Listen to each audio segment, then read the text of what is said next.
Bankers trade in areas of interest. But what are these areas, really? All thanks belong to the Almighty God, the one who gave us a sound mind and clear logic. Greetings, dear friends. I am one monologue. Many traders make mistakes, not because they don't know, but because they rush. They enter the market out of fear of missing an opportunity, so they enter out of time. In trading, we are in a battle with time. There is also another category, those who enter after the market has already completed its move. They too are out of time. Discipline must not be ignored, because the market has no blood, no mercy. The moment you lose probability, you are like being in the middle of the ocean without direction. At the beginning, trading is 50-50, but with discipline and proper management, you turn it into 51%, and that 1% makes the difference. Strategy does not give you success. It only gives you an edge, if you respect it. If you don't respect it, the market will punish you. Usually the market has three main areas of interest: the trend, the main direction, high and low, daily or weekly. The higher the time frame, the higher the probability. Support and resistance, supply and demand. Dear friends, areas of interest are where the market concentrates. That is where the biggest moves happen. That is where liquidity is taken. Therefore, they must be learned well before making a decision. Do not rush. If the higher time frame tells you the opposite, do not trade, because the market, in most cases, follows the bigger story. But let's go a bit deeper into areas of interest, because this is where most people make mistakes. Areas of interest are not just lines on a chart. They are not just a support or a resistance. They are zones where institutions have acted before, where imbalance was created, where the market moved with force. Because a strong move does not happen by accident. It comes from big capital. And where there is big capital, there is interest to return again. That is why the market often comes back to these zones, not by chance, but because there is unfinished business. That is where liquidity sits. That is where most stop losses are. That is where emotion lives and fear exists. And exactly here, bankers step in.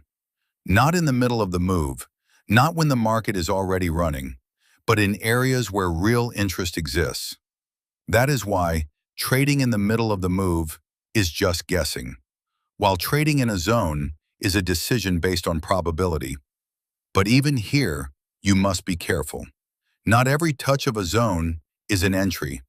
Not every zone will work. That is why confirmation is needed. That is why discipline is required. Because the zone gives you the opportunity, but you make the decision. And if you are not prepared, even the best zone will not save you. We traders do not know the future for certain. We move with probability, and every trade we take is probability. Think of the market like a shop that you want to open in a shopping center. Before opening it, you analyze. How much will you invest? How much do you expect to earn by the end of the year? Is the location worth it? Have you studied the history of that location? Who advised you?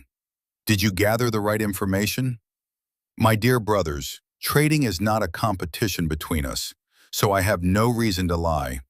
What a trader sees on the chart is simply a repeated story, and that story repeats those places that we call areas of interest.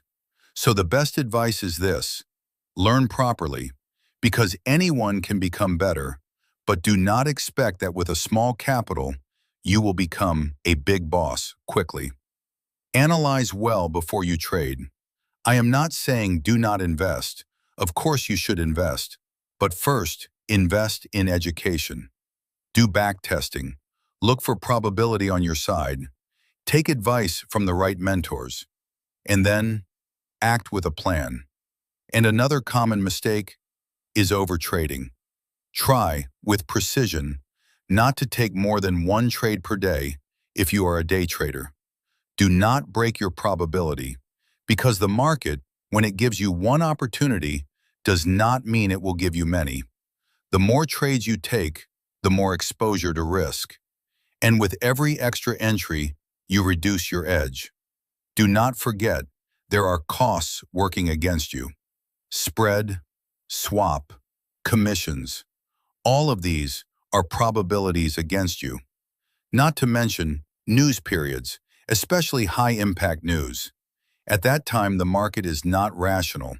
It becomes unpredictable. And in those moments, even the best strategy can fail. So, choose one clean opportunity, respect your plan, and stop.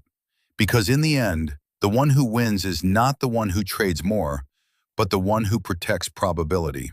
I have seen traders who have won 10 days in a row, but on the 11th day, they lost everything, including their capital. These are not traders, these are gamblers, because a very thin line separates a trader from a gambler, and that line is discipline. Do not be greedy to win big, because greed takes you out of your plan. Because even if you win a few times by luck, there is no mathematics that can save you in the long run. In the short term, you may look like a winner, but in the long term, without discipline, without management, you will always fail. Because the market does not forgive. And the moment you treat it like a game, it will treat you like a loser. In the market, it is not the strongest who survives, but the one who controls himself.